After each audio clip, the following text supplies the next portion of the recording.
seriously. But again, there are some STDs that are not curable, like HIV, which causes AIDS. And so on the grand scale of things, it shouldn't be as devastating as it is to women, because we can do pap smears to check for cervical cancer, we can do procedures to take away the changes, we can treat. But let's show the changes real quick. I want to show a graphic of a genital wart, because they can be rather disfiguring, yes, and a very serious problem.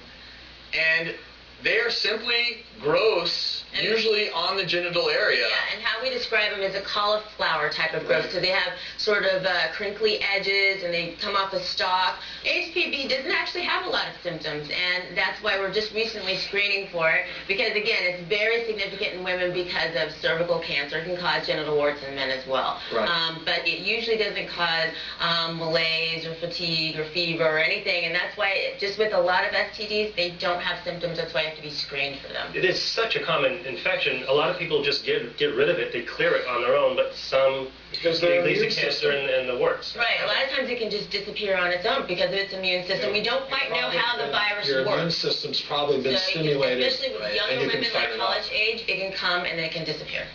Well, and an important point, up to 80% of women by the age of 60 will have contracted this virus, HPV. But dealing with an STD such as HPV is still often hard to do.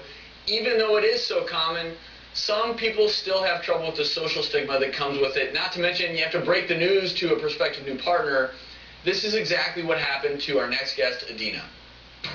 When I was 20 years old, I received a phone call from an ex-boyfriend. He said that he had just been diagnosed with genital warts. I felt sick to my stomach because all I could see was that high school sex ed slide of this horribly wart-covered genitalia. The doctor came in and he said that the results had shown that I did have HPV.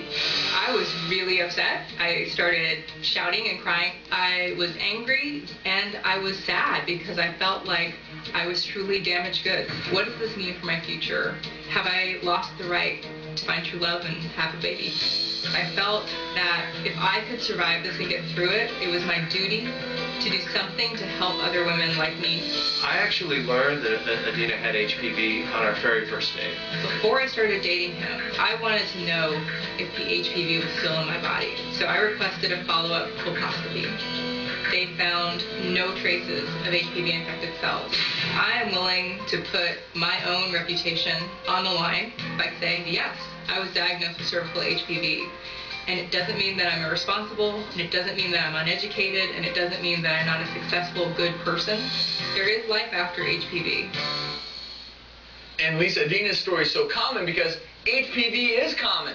It's very common, especially since it doesn't have symptoms, and we don't really know how it works. It can come and it can go, so that's why you want to be retested. But still, there's that social stigma that I caught an STD. But again, when half of men and half of women who are sexually active have this virus, it's an STD. But if everyone on the street, one of two has it, there shouldn't be the social stigma, but there still is with a lot of women. Right. I have women, when I tell them the diagnosis, just devastated. They're crying on the phone, and I try and tell them, really, this is something that, you know, we can handle. But I have to explain to them that you could have gotten this with your very first partner.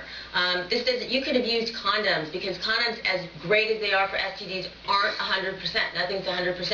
So this really should have no reflection on the individual. It's just something that happened, and it's great that we actually have parameters to deal with it. But it sounds like your own immune system can actually rid your body of it at some point. If she retested herself and there was no evidence of But a lot of women people think that their morals aren't good, or that they have lots of partners or things like that, and that's not the case. And that's why Adina is so passionate about it, because thank you, Adina and Jose, for being here. You know, first of all, Jose, when you found out, you were really supportive. You did some research, and you realized that, okay, so you have HPV. That doesn't make you a bad person. A lot of people do, and I still care about you.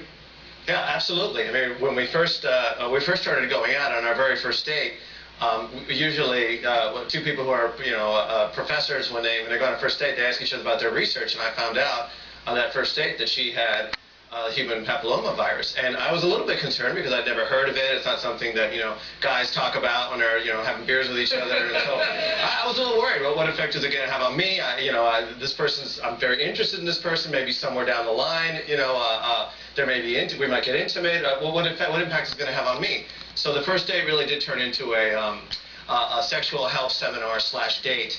And I learned a whole lot about, HPV, human papillomavirus, and like you say, I found out that this is something that anyone can get.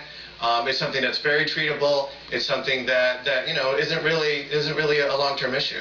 And Adina, you're passionate about this, and even wrote a book called Damaged Goods to help women, to help empower them if they are having an incurable sexually transmitted disease. Hey, that's not a reflection on you. A lot of women have it, but it doesn't make you any lesser of a person. Oh, definitely. I mean, when I was diagnosed at the age of 20, I really thought my life was over in many ways. And there was no show like this to put this issue out there. There were no support groups, and there was definitely no book to let me know that other women had had a similar diagnosis and had gone on to get good medical treatment and find a partner who would be understanding and educate themselves, and then ultimately, as we did, to go on and have a baby. And that's what I wanted to know. So the research in the book is all about trying to get rid of STD stigma, put the facts out there, and really tell women that there's great life after being diagnosed with HPV or herpes. And that's the women I interviewed. Their stories are in the book. Well, thank you both for sharing your story with us. And the book is called Damaged Goods. Now, having an incurable STD and a supportive partner is the ideal situation. But what happens for all the single people out there who want to get into the dating scene? For Cindy, her life totally changed the day she tested positive for genital herpes. That's next.